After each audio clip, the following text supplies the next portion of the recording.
এইটো ফিজিক্সৰ restart সিৰিজৰ part 4 video'. এই ভিডিঅ'টোত আমি ফিজিক্সৰ মষ্ট ৰিপিটেড কোৱেশ্চন বা ডেৰাইভেশ্যন ডিছকাশ্যন কৰিম, যিবোৰ তোমাৰ ফাইনেল এক্সামত অহাৰ সম্ভাৱনা বেছি আছে। তোমালোকে যদি এই ভিডিঅ'টো চোৱা, ইয়াৰ পৰা তোমালোকে ডেৰাইভেশ্যনবোৰ তোমালোকৰ এক্সামত পাবা আৰু কোনবোৰ ডেৰাইভেশ্যন তোমালোকৰ হাই প্ৰবাবিলিটি আছে, আজি আমি এই ভিডিঅ'টোত ডিছকাশ্যন কৰিম। তেনেহ'লে ব'লা আজি আমি ভিডিঅ'টো ষ্টাৰ্ট কৰিছোঁ। তো প্ৰথম ভাগটো আমি ডিছকাশ্যন কৰিম অপটিক্স, যে অপটিক্সৰ পৰা তোমালোকৰ কোনকেইটা ডেৰিভেশ্যন ইম্পৰ্টেণ্ট হয়। তো প্ৰথম যিটো 1 নম্বৰ যিটো ডেৰিভেশ্যন সেইটো হ'ল তোমালোকৰ ডিৰাইভ লেন্স মেকাৰ ফৰ্মুলা। এই ডেৰিভেশ্যনটো তোমালোকৰ পৰীক্ষাত 5 মাৰ্কৰ কাৰণে আহে আৰু তোমালোকৰ PYQত ভালেবাৰ ৰিপিট হৈছে আৰু এইটো তোমালোকৰ ৰিপিটেড কোৱেশ্চন হয় আৰু বহুতো প্ৰি ফাইনেল এক্সামত দেখা পোৱা গৈছে। তোমালোকে এইটো ডেৰিভেশ্যন ভালকৈ কৰি লোৱা, আহিলে এইটো তোমালোকৰ 5 মাৰ্কৰ কাৰণে আহিব ডিৰাইভ লেন্স মেকাৰ ফৰ্মুলা, ঠিক আছে। বা কেতিয়াবা তোমালোকক 1 মাৰ্কৰ কাৰণে ফৰ্মুলাটো লিখিব দিব পাৰে। নেক্সট 2 নম্বৰ যিটো ডেৰিভেশ্যন সেইটো হ'ল hygiene principal proof of reflection বা ৰিফ্ৰেকশ্যন। যে হাইজেন প্ৰিন্সিপালত তোমালোকৰ দুটা প্ৰুফ আছে, এটা হ'ল ৰিফ্লেকশ্যন আৰু এটা হ'ল ৰিফ্ৰেকশ্যন। এতিয়া তোমালোকে হাইজেন প্ৰিন্সিপালৰ এই দুটা প্ৰুফ পঢ়িবা। অপটিক্সৰ পৰা তোমালোকৰ এই দুটা প্ৰুফ এটা আহিব পাৰে, হয় ৰিফ্লেকশ্যন নহ'লে ৰিফ্ৰেকশ্যন, আৰু এইবোৰ PYQত বহুতবাৰ ৰিপিট হৈছে আৰু কিছুমান প্ৰি ফাইনেল এক্সামতো দেখা পোৱা গৈছে। চ' এই দুটা ডেৰিভেশ্যন মষ্ট ৰিপিটেড হয়, হাইজেন প্ৰিন্সিপালৰ ৰিফ্লেকশ্যনটো আৰু ৰিফ্ৰেকশ্যনটো। তো অপটিক্সৰ পৰা তোমালোকৰ তিনিটা ডেৰিভেশ্যন মষ্ট ৰিপিটেড হয়। এটা হ'ল তোমালোকৰ derive lens maker formula, 2 number হ'ল হাইজেন প্ৰিন্সিপালৰ ৰিফ্লেকশ্যনটো আৰু হাইজেন প্ৰিন্সিপালৰ ৰিফ্ৰেকশ্যন প্ৰুফটো।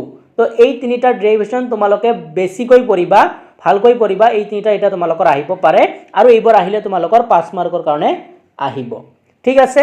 তো অপটিক্সৰ পৰা মই এইকেইটাই দিলোঁ আৰু তোমালোকে বাকীবোৰ পঢ়িবা, এইবোৰ তোমালোকে বেছিকৈ পঢ়িবা। নেক্সট আমি ডিছকাশ্যন কৰিম ইলেক্ট্ৰষ্টেটিকৰ পৰা। তো ইলেক্ট্ৰষ্টেটিকৰ আণ্ডাৰত তোমালোকৰ কিছুমান চেপ্টাৰ আছে, সেই চেপ্টাৰবোৰত কোনকেইটা ডেৰিভেশ্যন বা কোৱেশ্চন তোমালোকৰ ইম্পৰ্টেণ্ট হয় মই তোমালোকক ক'ম। তো 1 নম্বৰ ইলেক্ট্ৰষ্টেটিকৰ পৰা যিটো তোমালোকৰ ডেৰিভেশ্যন বা টপিক ইম্পৰ্টেণ্ট সেইটো হ'ল গছ ল এপ্লিকেশ্যন। সেইটো কি? গছ ল এপ্লিকেশ্যন। ইয়াৰ পৰা তোমালোকৰ যিকোনো এটা বা দুটা এপ্লিকেশ্যন তোমালোকৰ পৰীক্ষাত আহে আৰু প্ৰি ফাইনেল এক্সামত দেখা গৈছে। চ' তোমালোকে গছ ল এপ্লিকেশ্যন পঢ়িবা। ইয়াৰ ভিতৰত যিটো লাইন চাৰ্জৰ যিটো এপ্লিকেশ্যন আছে এইটো বেছি ইম্পৰ্টেণ্ট হয়। নেক্সট 2 নম্বৰ যিটো ইলেক্ট্ৰষ্টেটিকৰ পৰা ইম্পৰ্টেণ্ট হয় সেইটো হ'ল ইলেক্ট্ৰিক ডাইপোল। দুটা ফিল্ডৰ কাৰণে আছে, এটা হ'ল এক্সিয়েল ফিল্ড আৰু এটা হ'ল ইকুইটৰিয়েল ফিল্ড, ঠিক আছে। তো ইলেক্ট্ৰিক ডাইপোল তোমালোকৰ এক্সিয়েল ফিল্ড আৰু ইকুইটৰিয়েল ফিল্ড দুটা ডেৰিভেশ্যন আছে, এইবোৰ তোমালোকৰ হাই ইম্পৰ্টেণ্ট হয় 5 মাৰ্কৰ কাৰণে পৰীক্ষাত অহাৰ। চ' তোমালোকে ইলেক্ট্ৰিক ডাইপোল এক্সিয়েল ফিল্ডৰ ডেৰিভেশ্যনটো কৰিবা, ঠিক একেদৰে ইলেক্ট্ৰিক ডাইপোল ইকুইটৰিয়েল ফিল্ডৰ ডেৰিভেশ্যনটো কৰিবা, এইটো তোমালোকৰ পৰীক্ষাত আহিব পাৰে। তাৰপিছত কাৰেণ্ট ইলেক্ট্ৰিচিটিৰ পৰা তোমালোকৰ কিছুমান টপিক ইম্পৰ্টেণ্ট হয়। তো কাৰেণ্ট ইলেক্ট্ৰিচিটিৰ পৰা তোমালোকে প্ৰথম যিটো টপিক পঢ়িবা সেইটো হ'ল কিৰ্চফ ল, আৰু এই কিৰ্চফ লৰ পৰা তোমালোকৰ নিউমেৰিকেল আহে আৰু বহুতো এক্সামত আহিছে।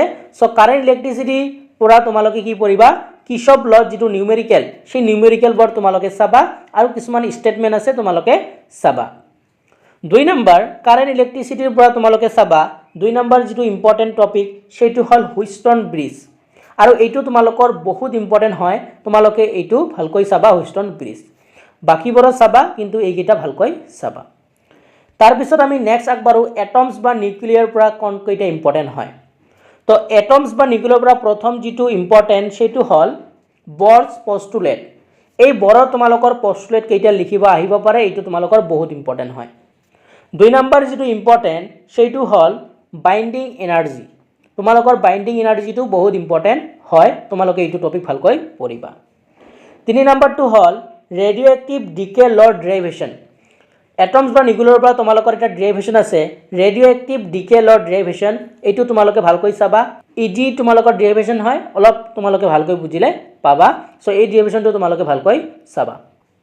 তো আজিৰ ভিডিঅ'ত আমি তোমালোকৰ এইকেইটা বস্তুৱে তোমালোকক দিলোঁ আৰু এইকেইটা তোমালোকৰ মষ্ট ৰিপিটেড কোৱেশ্চন হয়। আমি বহুতো কোৱেশ্চন পেপাৰ এনালাইচিছ কৰি তোমালোকৰ কাৰণে এইকেইটা ইম্পৰ্টেণ্ট দিছোঁ এইবোৰ তোমালোকে ভালকৈ পঢ়িবা তো কি পঢ়িবা আকৌ এবাৰ মই কৈছোঁ যে 1 নম্বৰত পঢ়িবা derive lens maker formula 2 number hygiene principal proof of reflection আৰু ৰিফ্ৰেকশ্যন দুটা কাৰণে পঢ়িবা 3 নম্বৰত গছ ল এপ্লিকেশ্যন আছে এইবোৰ পঢ়িবা লাইন চাৰ্জটো বেছি পঢ়িবা 4 নম্বৰত ইলেক্ট্ৰিক ডাইপোল এক্সিয়েল আৰু ইকুইটৰিয়েল ফিল্ড দুটাৰ কাৰণে ডেৰিভেশ্যনটো পঢ়িবা 5 নম্বৰটো হ'ল কিৰ্চফ লৰ নিউমেৰিকেল আহে তোমালোকে এইটো ভালকৈ পঢ়িবা 6 নম্বৰটো হ'ল হুইষ্টন ব্ৰিজ এইটো ইম্পৰ্টেণ্ট হয় 7 নম্বৰ পঢ়িবা বৰ পষ্টুলেট 8 নম্বৰ পঢ়িবা বাইণ্ডিং এনাৰ্জি 9 নম্বৰ পঢ়িবা ৰেডিঅ'এক্টিভ ডিকেলৰ ডেৰিভেশ্যন আছে এটা এইটো ইম্পৰ্টেণ্ট হয় তো এইকেইটা বস্তু তোমালোকে পঢ়িবা এইকেইটা ডেৰিভেশ্যন বা এইকেইটা তোমালোকৰ টপিক ভালকৈ তোমালোকে প্ৰিপেয়াৰ কৰা তোমালোকে নিশ্চয় এটা ভাল মাৰ্ক আনিব পাৰিবা আৰু আমি ৰিষ্টাৰ্ট সিৰিজৰ পাৰ্ট 1 পাৰ্ট 2 আৰু পাৰ্ট 3 তোমালোকৰ নিউমেৰিকেল তাৰপিছত কিছুমান ইম্পৰ্টেণ্ট কোৱেশ্চন বা কিছুমান টপিক ইম্পৰ্টেণ্ট আমি তোমালোকক দিছোঁ যদি কোনোবাই চোৱা নাই তোমালোকে চাই লোৱা আৰু এই সিৰিজটো তোমালোকক পৰীক্ষাত বহুত পৰিমাণে সহায় কৰিব বুলি আমি আশা ৰাখিছোঁ তো ভিডিওটো তোমাৰ বন্ধুবৰ্গলৈ শ্বেয়াৰ কৰি দিবা তেনেহলে আজি ভিডিওটো আমি ইয়াতে সামৰিছোঁ নতুন এটা ভিডিওৰ লগত তোমালোকৰ লগত পুনৰ দেখা দেখি হ'ম ভিডিওটো চোৱাৰ জন্য তোমালোকক ধন্যবাদ জনাইছোঁ